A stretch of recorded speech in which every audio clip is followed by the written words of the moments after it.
വയറ്റിലുണ്ടാക്കി പിടിച്ച് കെട്ടിച്ചു കുറിച്ച് പറയുന്ന മെൻഷൻ ചെയ്യുന്ന നിങ്ങളാണോ യഥാർത്ഥത്തിൽ മതതീവ്രവാദി അതോ കമന്റ്സ് ആണ്. എനിക്ക് അതെടുത്ത് നോക്കുമ്പോൾ തന്നെ തലവേദന. Hello guys, welcome back to new video. ഇന്നത്തെ വീഡിയോ എന്ന് പറഞ്ഞാൽ ഞാൻ കുറച്ച് വിഷമത്തിൽ ചെയ്യുന്ന ഒരു വീഡിയോ ആണ്. കാര്യം എന്ന് വെച്ച് കഴിഞ്ഞാൽ ഞാൻ ഒരുപാട് ഇൻട്രോ ഒന്നും പറയുന്നില്ല, നേരെ കാര്യത്തിലോട്ട് പോവാം.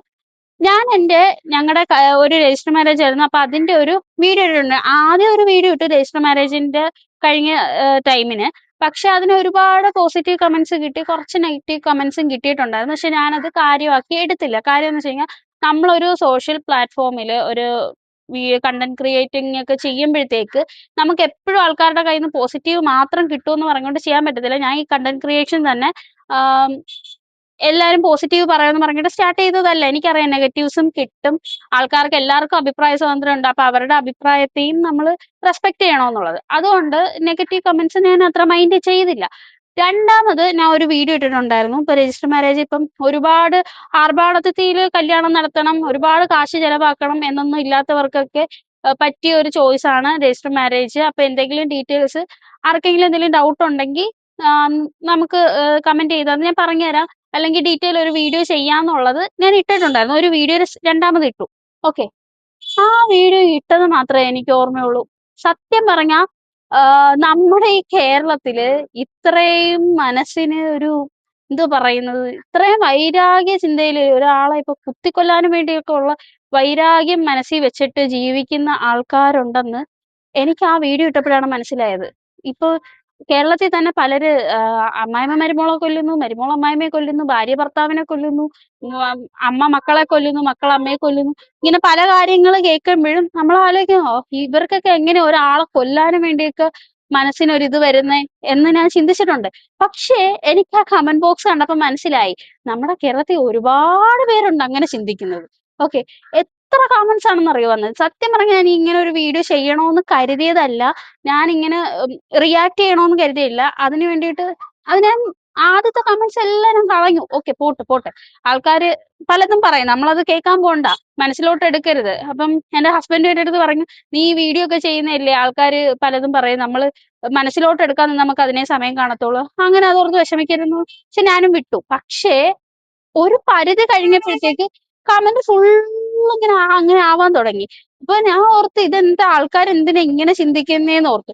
ഞാൻ അതിൻ്റെ അകത്ത് തെറ്റായിട്ടൊന്നും പറഞ്ഞിട്ടില്ല. ഓക്കെ, ഞങ്ങള് രണ്ടുപേരും രണ്ടിതാണ്. അതായത് ഞാൻ ക്രിസ്ത്യൻ, പുള്ളിക്കാരൻ മുസ്ലിം ആണ്. ഓക്കെ, അപ്പൊ ഇന്ത്യൻ ഭരണഘടനയെ പോലും പറഞ്ഞിട്ടില്ല രണ്ടുപേര്, പ്രായപൂർത്തിയായ രണ്ടുപേര് ഇഷ്ടപ്പെട്ട് കഴിഞ്ഞാൽ അവർക്ക് ഒരുമിച്ച് ജീവിച്ചുകൂടാ, കല്യാണം കഴിച്ചുകൂടാന്ന് ഇന്ത്യൻ ഭരണഘടന പോലും പറഞ്ഞിട്ടില്ല.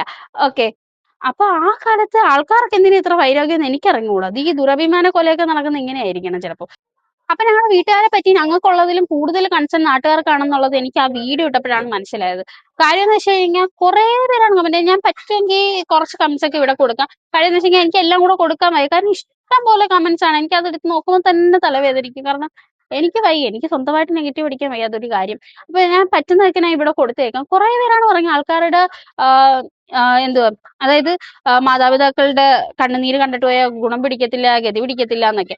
അപ്പൊ ഞാൻ ചോദിക്കുന്ന ഒരു കാര്യം എന്ന് വെച്ച് കഴിഞ്ഞാൽ, അവര് കരയുന്നതോ അല്ലെങ്കിൽ അവർക്ക് ഈ കല്യാണത്തിന് താല്പര്യം ഇല്ലാന്നോ അവരുടെ വിഷമോ നിങ്ങളുടെ അടുത്ത് അവർ പറഞ്ഞായിരുന്നോ? നിങ്ങൾ കണ്ടായിരുന്നോ? ഒന്നും അറിയാതിരുന്നങ്ങ് പറയുക എന്തൊക്കെയോ. അതായത് അവർക്ക് ഇഷ്ടമല്ല, അവർക്ക് ഇത്രയും ഈ കല്യാണം നടത്തിയിൽ ഇത്രയും വിഷമാണെന്നുള്ള കാര്യം അവര് പോലും ചിലപ്പോൾ അറിഞ്ഞു കാണത്തില്ല. അവസാനം എന്റെ അമ്മ വരെ കമന്റ് ചെയ്തു. അതായത് ഇത്രയും കമന്റ് കാരണം സഹിക്കാൻ വയ്യത് അമ്മ വരെ കമന്റ് ചെയ്തു, അവർക്ക് കല്യാണം കഴിക്കാനുള്ള പ്രായപൂർത്തി ആയിട്ടുണ്ട്. ഇപ്പൊ എന്നെ കണ്ടാൽ ചിലപ്പോൾ സ്കൂൾ കുട്ടിയാന്ന് പറയുമായിരിക്കും. കുറെ പേര് എൻ്റെ അടുത്ത് ചോദിക്കാറുണ്ട് എത്രാം ക്ലാസ്സിലാണ് പഠിക്കുന്നത്. ചിലപ്പോൾ അത് വെച്ചിട്ടായിരിക്കും ആൾക്കാർ കമന്റ് ചെയ്യുന്നത്. പക്ഷേ എനിക്ക് 26 വയസ്സുണ്ട്, പുള്ളിക്കാരന് 30 വയസ്സുണ്ട്. അപ്പൊ അമ്മ വരെ കമന്റ് ചെയ്തു, അവർക്ക് അതിനുള്ള പ്രായമായി, അപ്പൊ അവർക്കും ഞങ്ങൾക്കും ഇല്ലാത്ത പ്രശ്നം ബാക്കിയുള്ളവർക്ക് വിഷമം അത്രയും വരേണ്ട ആവശ്യമില്ലല്ലോ എന്ന് പറഞ്ഞിട്ട്. അതിന്റെ താഴെ ഒരാൾ വന്നിട്ട് കമന്റ് ചെയ്യുക, കണ്ട മുസ്ലിങ്ങൾക്ക് അല്ലെങ്കിൽ ജിഹാദിക്ക് മോളെ കെട്ടിച്ചു കൊടുക്കാൻ നിനക്ക് നാണമില്ലേ തള്ളേന്നൊക്കെ. എനിക്ക് അതൊക്കെ സത്യം പറഞ്ഞാൽ ഇങ്ങനെ ഒരു വീഡിയോ ചെയ്യണമെന്ന് കരുതിയില്ല. എനിക്ക് അതൊക്കെ കണ്ടപ്പോഴാണ്, കാരണം എന്നെ ആൾക്കാർ എന്ത് പറഞ്ഞാലും എനിക്ക് ഒരു കുഴപ്പമില്ല, ഞാനത് ഒരു ചെവി കൂടെ കേട്ട് മറ്റേ ചെവി കൊടുക്കണം. പക്ഷെ ഞാൻ ഇഷ്ടപ്പെടുന്ന എന്റെ ഹസ്ബൻഡിനോ എന്റെ പപ്പയോ അമ്മേനോ അല്ലെങ്കിൽ എന്റെ ഹസ്ബൻഡിന്റെ പപ്പയോ അച്ഛനോ അമ്മേനോ ആരെങ്കിലും ഞാൻ ഇഷ്ടപ്പെടുന്ന ആരെങ്കിലും എന്റെ വീട്ടുകാരെയൊക്കെ പറഞ്ഞു കഴിഞ്ഞാൽ എനിക്ക് ഒട്ടും സഹിക്കത്തില്ല. സത്യമായിട്ടുള്ള കാര്യമാണ്, എനിക്ക് സഹിക്കാൻ പറ്റാത്ത കാര്യമാണത്. അപ്പൊ ഞാൻ ഒരുപാട് കേട്ട് കേട്ട് കേട്ട് കേട്ട് വന്നിട്ടാണ് ഞാൻ ഇങ്ങനെ ഒരു വീഡിയോ ചെയ്യാന്ന് ഉദ്ദേശിച്ചത്. അപ്പൊ ഞാൻ ഉദ്ദേശിക്കുന്നത് വെച്ച് കഴിഞ്ഞാൽ നിങ്ങളെ എന്റെ അമ്മേനെ എന്തിനാണ് പറയുന്നത്? അവർക്കിപ്പോ പ്രശ്നമില്ല, അവരുടെ മോളെ കെട്ടിച്ചു കൊടുത്തെങ്കിൽ ബാക്കിയുള്ളവർക്ക് എന്താണ് പ്രശ്നം? തള്ളേന്നൊക്കെ വിളിക്കാനാണെങ്കിൽ വീട്ടിലിരിപ്പുണ്ടാവുമല്ലോ അമ്മമാരൊക്കെ. അവരെ നിങ്ങൾ ഇങ്ങനെയാണോ വിളിക്കുന്നത് തള്ളേന്നോ? പക്ഷെ ഞാൻ അങ്ങനെയല്ല ശീലിച്ചിട്ടുള്ളത്. ഞാൻ എന്റെ അമ്മേനെ തള്ളേന്ന് വിളിക്കാറില്ല. എന്റെ അമ്മേനെന്നല്ല, ബാക്കിയുള്ള അമ്മമാരെയും തള്ളേന്ന് വിളിക്കാൻ എന്റെ അമ്മേനെ പഠിപ്പിച്ചിട്ടില്ല. ഓക്കെ. അപ്പൊ ഒന്നുമില്ലെങ്കിൽ അതൊരു അമ്മയാണ്. നിങ്ങൾ എന്തിനാണ് അങ്ങനെ വിളിക്കുന്നത്? അവര് നിങ്ങളോട് വല്ല ദ്രോഹവും ചെയ്യാൻ വന്നോ? അവരവരുടെ മോളെ അവർക്ക് ഇഷ്ടമുള്ള ഒരാൾക്ക് കല്യാണം കഴിച്ചു കൊടുത്തതിന് നിങ്ങൾ അത്രയും വേദനിക്കേണ്ട കാര്യമില്ലല്ലോ. ഇപ്പം എനിക്കറിഞ്ഞൂടാ, എനിക്ക് ആൾക്കാർക്ക് എന്തെങ്കിലുമൊക്കെ ഇങ്ങനെ ആൾക്കാരെ പറഞ്ഞുകൊണ്ടിരിക്കണം. അതായത് ഇപ്പൊ ഒരു കാര്യം എന്ന് വെച്ച് കഴിഞ്ഞാൽ, ഞങ്ങൾക്കിപ്പം അവരുടെ കണ്ണുനീര് കണ്ടിട്ടോ അല്ലെങ്കിൽ അവർക്ക് താല്പര്യമില്ലാതെ കല്യാണം കഴിക്കാനാണെങ്കിൽ ഞങ്ങളുടെ റിലേഷൻ ഇന്നോ ഇന്നലെ തുടങ്ങിയതല്ല. ഞങ്ങൾക്ക് ആദ്യമേ കല്യാണം കഴിക്കായിരുന്നു. പക്ഷേ ഞങ്ങൾ 2 വീട്ടുകാരെ നോക്കിയിട്ടാണ് ഞങ്ങൾ ഇത്രയും വെയിറ്റ് ചെയ്ത് ഈ ഒരു ടൈമിൽ ഞങ്ങൾ കല്യാണം നടത്തിയത്. അതും അവരുടെ അനുവാദം ഇല്ലാതല്ല നടത്തിയത്. അവർക്ക് ഇഷ്ടമില്ലാതല്ല നടത്തിയത്. 2 വീട്ടുകാരെ അക്സെപ്റ്റ് ചെയ്ത് അവര് താല്പര്യത്തോടെ നിന്ന് അവരായിട്ട് നടത്തി തന്ന കാര്യമാണ് ഈ കല്യാണം എന്ന് പറയുന്നത്. പിന്നെ കുറേ പേര് മുസ്ലിം ഇത് വെച്ചിട്ട് പറയുന്നുണ്ട്. അപ്പൊ എന്തോ ജിഹാദിന്നും എന്റെ ഹസ്ബൻഡ് തീവ്രവാദി എന്നൊക്കെയാണ് വിളിക്കുന്നത്. എനിക്ക് കേട്ട് കേട്ട് കേട്ടിട്ട് എനിക്ക് മടുത്ത്. തീവ്രവാദി തീവ്രവാദി ഞാൻ ചോദിക്കട്ടെ, മത തീവ്രവാദി എന്നൊക്കെ വിളിക്കുന്നുണ്ട്. ഞാൻ ചോദിക്കട്ടെ, ഈ കമന്റ് ബോക്സിൽ വന്നിട്ട് നീ ഹിന്ദുവിലോട്ട് വാടാ, നീ ഹിന്ദുവിലോട്ട് മതം മാറാൻ പറ്റുമെങ്കിൽ, അല്ലെങ്കിൽ നീ ക്രിസ്ത്യാനിയിൽ നിന്ന് നീ വേറെ മതത്തിലോട് പോയല്ലോടി, അല്ലെങ്കിൽ എന്തുവാ നീ ഇവന്മാരെ ജിഹാദികളെ വെട്ടിക്കൊല്ലണം, വെടിവെച്ച് കൊല്ലണം, ഇങ്ങനെ ഇങ്ങനെ ആൾക്കാരെ കൊല്ലണം തിന്നണമെന്നൊക്കെ പറഞ്ഞുകൊണ്ടിരിക്കുന്ന, അല്ലെങ്കിൽ ഒരു സെന്റൻസിന്റെ ഇടയിൽ 10 വട്ടം ഹിന്ദുന്നോ ക്രിസ്ത്യാനിന്നോ ഈ ജാതിയെ കുറിച്ച് പറയുന്ന മെൻഷൻ ചെയ്യുന്ന നിങ്ങളാണോ യഥാർത്ഥത്തിൽ മതതീവ്രവാദി? അതോ നിങ്ങൾ ആരെയും എന്റെ ഹസ്ബൻഡ് ദ്രോഹിക്കാൻ വന്നിട്ടില്ല, ആരെടുത്തും ജാതി പറയാൻ വന്നിട്ടില്ല, ഒന്നും പറയാത്ത എന്റെ ഹസ്ബൻഡ് ആണോ മതതീവ്രവാദി? നിങ്ങൾ അതൊന്ന് ആലോചിച്ച് നോക്കുക. ഓക്കെ, നിങ്ങൾ അതൊന്ന് ചിന്തിച്ച് നോക്കുക, ആരാണ് യഥാർത്ഥത്തിൽ മതതീവ്രവാദി? സത്യം പറഞ്ഞാൽ ഇത്ര മാനസിക വൈകല്യമുള്ളവർ, എനിക്ക് അങ്ങനെ പറയാനാണ് താല്പര്യം. കാര്യം എന്ന് വെച്ച് കഴിഞ്ഞാൽ, നമ്മളിപ്പം കുട്ടികളാണെങ്കിലും വലിയവരാണെങ്കിലും ഇപ്പം ഓട്ടിസം ബാധിച്ചോ അങ്ങനെ എന്തെങ്കിലുമൊക്കെ വൈകായിക ഉള്ളവരൊക്കെ നമ്മൾ പറയുന്നത് കേട്ടിട്ടുണ്ട്, അവർക്ക് മാനസികമായിട്ട് വൈകല്യം ഉണ്ട്, അവർക്ക് വയ്യാന്നൊക്കെ. പക്ഷേ അവരല്ല യഥാർത്ഥത്തിൽ മാനസികമായിട്ട് വൈകല്യമുള്ളവർ. കാര്യം എന്ന് വെച്ച് കഴിഞ്ഞാൽ അവർ ഒരു മനുഷ്യനെയും ദ്രോഹിക്കാൻ പോകുന്നില്ല, പേഴ്സണലി അവർ ഒരാളെ അറ്റാക്ക് ചെയ്യുന്നില്ല. പക്ഷേ അങ്ങനെ മാനസികമായിട്ട് ഒരാളെ അറ്റാക്ക് ചെയ്യുന്ന, അങ്ങനെ വേദനിപ്പിക്കാൻ മനസ്സുള്ളവരെയാണ് യഥാർത്ഥത്തിൽ മാനസിക വൈകല്യം ഉള്ളവര്. കാരണം അവർക്കാണ് മാനസികമായിട്ട് വൈകല്യം ഉള്ളത്. അപ്പൊ അത്രയും വൈകല്യം ഉള്ളവർ ഈ കേരളത്തിൽ ഉള്ള കാര്യം ഞാൻ ഇപ്പോഴാണ് അറിയുന്നത്. കാരണം ഇത്രയും കാലം പുരോഗമിച്ചു. അപ്പൊ ഞാൻ വിചാരിച്ചു ആൾക്കാർക്കും കുറെയൊക്കെ ബുദ്ധിയും വിവരമൊക്കെ വെച്ചപ്പോ മാറ്റങ്ങൾ വന്നു കാണുമെന്ന് കരുതി. പക്ഷേ ഇപ്പോഴും കൂടുതൽ യങ്സ്റ്റേഴ്സ് കുറെ പേര് കമന്റ് ചെയ്യുന്നുണ്ട്. അപ്പൊ ഞാൻ ആലോചിക്കുന്നത്, ഇവരെല്ലാം ഇത്രയും പഠിത്തവും വിവരവും ഒക്കെ ഉണ്ടായിരുന്നിട്ട് വിവരമില്ല, പഠിത്തം കാണുമായിരിക്കും. കാരണം വിവരം ഉണ്ടെങ്കിൽ ഇങ്ങനെയൊന്നും കമന്റ് ചെയ്തില്ല, അത് വേറൊരു കാര്യം. ഇങ്ങനെ ജിഹാദി അങ്ങനെ ഇങ്ങനെ മറ്റേതാ മറിച്ചതാ മതതീവ്രവാദി. ഞാൻ ചോദിക്കട്ടെ, എന്നെ ആരെങ്കിലും ഫോഴ്സ് ചെയ്ത് മതം മാറ്റിയതായിട്ടോ അല്ലെങ്കിൽ എന്നെ അങ്ങനെ ജീവിക്കുക ഇപ്പൊ ആൾക്കാരൊക്കെ ജഡ്ജ് ചെയ്യോ? ഒരു സ്ത്രീ പറയാണ് നാളെ തൊട്ട് ആനയുടെ കണക്ക് തൊടലും ഇട്ട് പർദ്ദയൊക്കെ ഇട്ട് നടക്കുന്നു. ഞാൻ ഇപ്പൊ എന്റെ കല്യാണം കഴിഞ്ഞിട്ട് 4 മാസം ആവുന്നു. ഞാൻ ഇതുവരെ പർദ്ദയിട്ടും അങ്ങനെ ഒന്നും ഞാൻ നടന്നിട്ടില്ല. എനിക്ക് എങ്ങനെയാണോ കംഫർട്ടബിൾ ആയിട്ടുള്ള രീതിയിൽ ഞാൻ അങ്ങനെ തന്നെ ഇപ്പോഴും ഞാൻ ജീവിക്കുന്നത് ഹസ്ബൻഡിന്റെ വീട്ടിലാണ്. ഇവിടെ എനിക്ക് ഒരു ബുദ്ധിമുട്ടും ഇല്ല. ഞാൻ ഇവിടെ എന്റെ വീട്ടിൽ എങ്ങനെയായിരുന്നോ അതുപോലെ തന്നെയാണ് ഞാൻ നിൽക്കുന്നത്. കാരണം എന്നെ അറിയാവുന്നവർക്ക് അറിയായിരിക്കും, ഞാൻ ഒരിടത്തും അങ്ങനെ അഡ്ജസ്റ്റ് ചെയ്ത് ഭയങ്കര എനിക്ക് പറ്റത്തില്ലെങ്കിൽ ഞാൻ നിൽക്കത്തില്ല. ഞാൻ അങ്ങനെ എനിക്ക് അത്രയും കംഫർട്ടബിൾ ആയതുകൊണ്ടാണ് ഞാൻ ഇവിടെ തന്നെ നിൽക്കുന്നത്. അല്ലെങ്കിൽ എനിക്ക് എന്റെ വീട്ടിൽ പോയി നിന്നാൽ മതിയല്ലോ. ഇപ്പം എനിക്ക് നല്ല ബോധമുണ്ട്.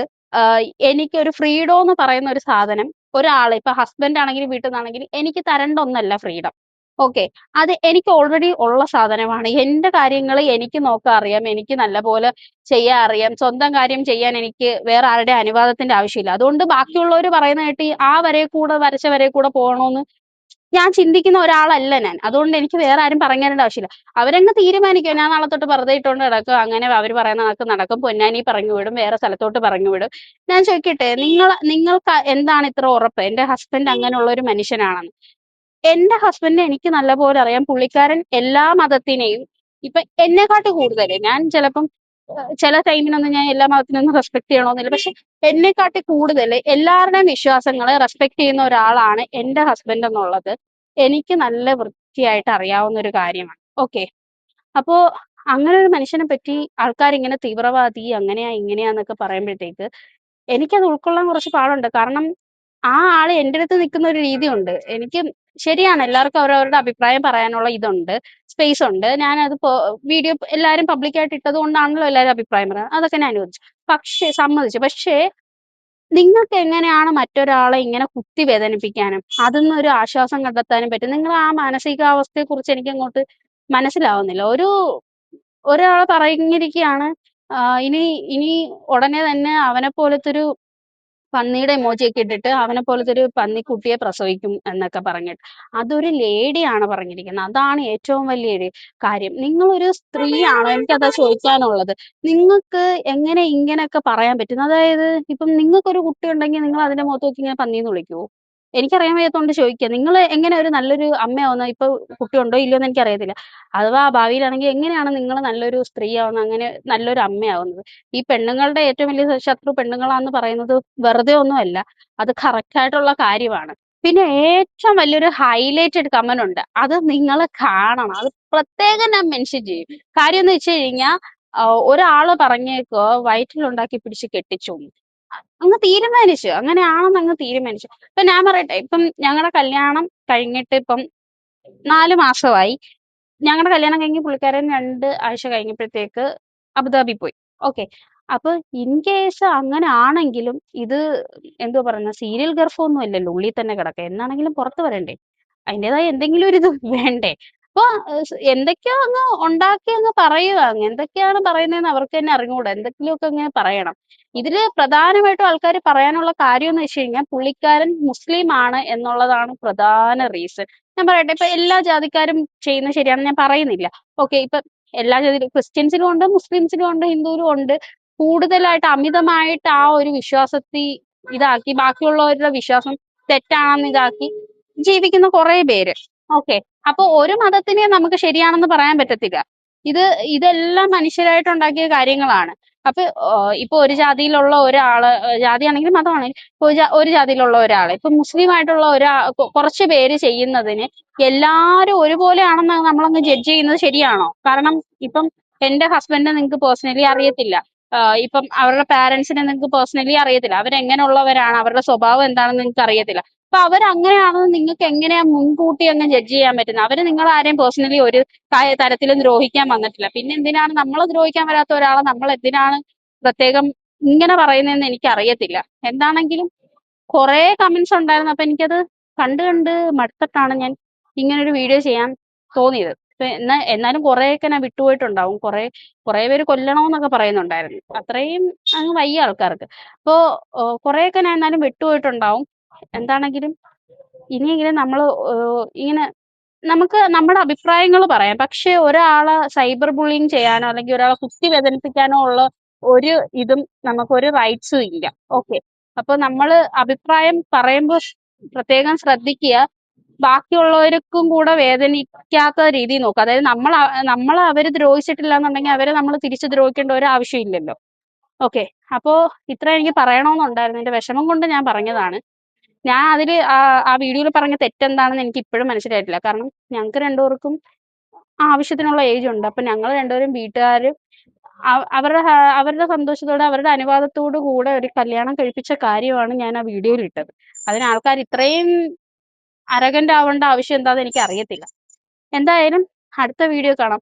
Bye bye.